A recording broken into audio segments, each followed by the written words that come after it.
शिव महापुराण उमा संहिता 27वां अध्याय अमरत्व प्राप्ति की साधनाएं। पार्वती जी बोली, हे प्रभु, यदि आप मुझ पर प्रसन्न हैं तो मुझे यह बताइए कि योगी जन वायु के पद को कैसे प्राप्त करते हैं।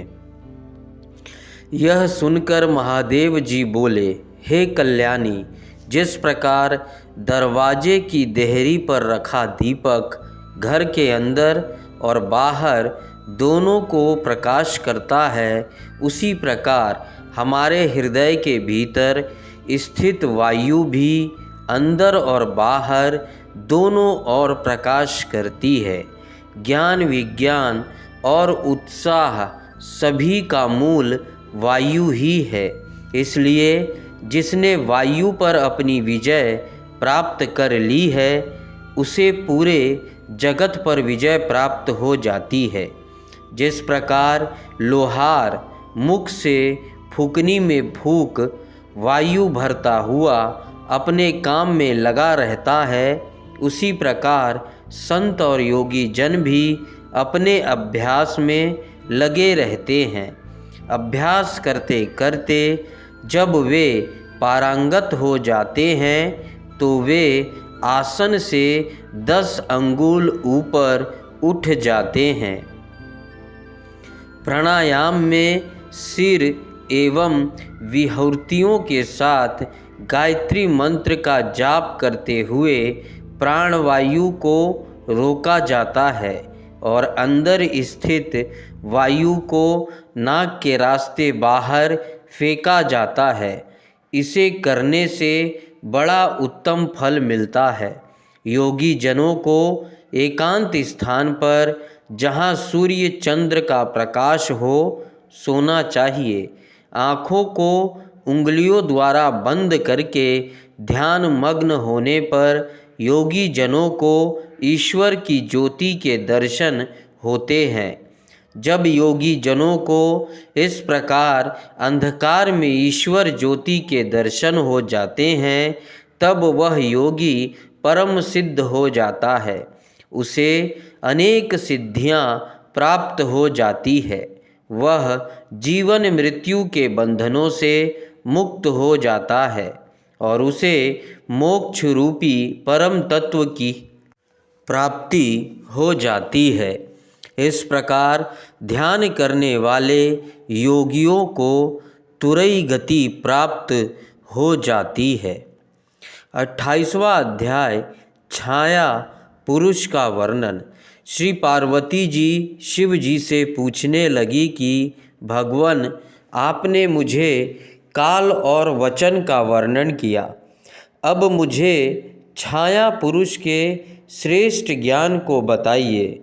भगवान शिव बोले, श्वेत वस्त्र धारण करके धूप दीप प्रज्वलित करके ओम नमः भगवते रुद्राय नामक 12 अक्षरों के मंत्र का जाप करते समय जब मनुष्य को अपनी छाया दिखाई देने लगे तो उसे ब्रह्म की प्राप्ति होती है। यदि ऐसी छाया बिना सिर के दिखाई दे तो 6 महीने में मृत्यु हो जाती है। शुक्ल वर्ण होने पर धर्म वृद्धि होती है, कृष्ण वर्ण पाप, रक्त वर्ण पर बंधन, पीत पर शत्रु का भय होता है। यदि नाक कटी दिखे तो विवाह, बंधु मृत्यु, भूख का डर होता है। इस प्रकार जब मनुष्य को छाया पुरुष दिखाई दे तो उसे 9 अक्षर मंत्र का मन में जाप करना चाहिए। इस प्रकार 1 वर्ष तक इसे जपने से सभी सिद्धियों की प्राप्ति होती है। अब मैं तुम्हें एक गुप्त विद्या के बारे में बताता हूँ। यह विद्या ब्राह्मणों के सिर पर विद्यमान होती है। यह विद्या सभी विद्याओं की माता कहलाती है। वेद भी प्रतिदिन इसकी स्तुति करते हैं। इस विद्या को खेचरी नाम से जाना जाता है। यह विद्या अदृश्य, दृश्या, चला, नित्या, व्यक्ता, अव्यक्ता और सनातनी कहलाती है। यह वर्ण रहित, वर्ण सहित बिंदु मालिनी है। इस विद्या का दर्शन करने वाले योगी का जन्म सफल हो जाता है। इसलिए योगी जनों को अपने ज्ञान और विद्याओं का नित्य अभ्यास करना चाहिए। अभ्यास से सभी सिद्धियां सिद्ध होती है। 29वां अध्याय आदि सृष्टि का वर्णन। सूत जी बोले, हे ऋषिगण, सत्य और असत्य का परम स्वरूप प्रधान पुरुष परमात्मा ही ब्रह्मा जी के रूप में सृष्टि को उत्पन्न करते हैं। वे ही सृष्टि के रचयिता हैं। विष्णु जी इस सृष्टि का पालन और शंकर जी इसका संहार करते हैं। ब्रह्मा जी ने जब सृष्टि की रचना के बारे में सोचा तो सबसे पहले जल की उत्पत्ति हुई। जल को नरक पुत्र कहा जाता है और जल में नारायण रहते हैं। ब्रह्मा जी ने स्वयं यज्ञ किया और स्वयंभू कहलाए। जल में सर्वप्रथम एक अंडा हुआ, जिसके 2 भाग हिरण्यगर्भ ने किए। अंडे के ये 2 भाग आकाश और पृथ्वी हुए। ब्रह्मा जी ने अधोभाग में 14 भुवन, मध्य में आकाश की रचना की। उन्होंने ही जल के ऊपर पृथ्वी की रचना की। आकाश में 10 दिशाओं की रचना हुई। ब्रह्मा जी ने तत्पश्चात मन, वाणी, काम, क्रोध, रूप और रति की भी रचना की। मरीचि, अत्रि, अंगिरा, पुलस्त्य, पुलह, ऋतु, वशिष्ठ, महामुनि, तेजस्वी ऋषियों के रूप में विश्व प्रसिद्ध हुए। ये सब ऋषि ही सप्त ऋषि के नाम से जाने जाते हैं और इनका वर्णन सभी पुराणों में किया गया है। पुराणों और सप्त ऋषि रचना के पश्चात यज्ञ सिद्धि के लिए ऋग, यजु, साम और अथर्व वेदों का निर्माण ब्रह्मा जी ने किया। तत्पश्चात उन्होंने देव पूजन किया। वक्षस्थल से पितर, जंघाओं से मानव एवं जंघा के नीचे के भाग से दैत्य बनाए गए। इस प्रकार ब्रह्मा जी ने सारी सृष्टि की रचना पूरी की, परंतु उनकी बनाई गई इस सृष्टि में विकास ना होता देखकर ब्रह्मा जी ने प्रकृति और पुरुष को बनाया, जिन्होंने सृष्टि का निर्माण किया। भगवान नर और नारायण द्वारा बनाई गई सृष्टि प्रजा अमैथुन सृष्टि से उत्पन्न हुई। ओम नमः शिवाय। 30वां अध्याय सृष्टि रचना कर्म। सूत जी बोले, हे ऋषिगण, इस प्रकार ब्रह्मा जी द्वारा निर्मित सृष्टि का निरंतर प्रसार होने लगा। प्रजापति ने आयोनिजा शतरूपा से विवाह किया। शतरूपा ने 100 वर्षों तक तपस्या करके उन्हें पति रूप में प्राप्त किया। इन्हीं के मनु नामक पुत्र हुए। मनु से 71 मनुओं की रचना मनवंतर संज्ञा कहलाती है। फिर वीरका हुई। इनसे उत्तानपाद की उत्पत्ति हुई। राजा उत्तानपाद का विवाह सुनीति से हुआ। इन्हीं के परम तेजस्वी पुत्र के रूप में ध्रुव पैदा हुआ। ध्रुव ने ब्रह्मा जी की 3000 वर्ष तक कठोर तपस्या करके सप्तऋषियों से भी ऊपर स्थान प्राप्त किया। पुष्टि और धान्य नामक ध्रुव के 2 पुत्र हुए। पुष्टि की पत्नी सुनथा थी। उनसे रिपु, रिपुंजय, विप्र, नृकल, वृष, तेजा नामक 5 पुत्र पुष्टि को प्राप्त हुए।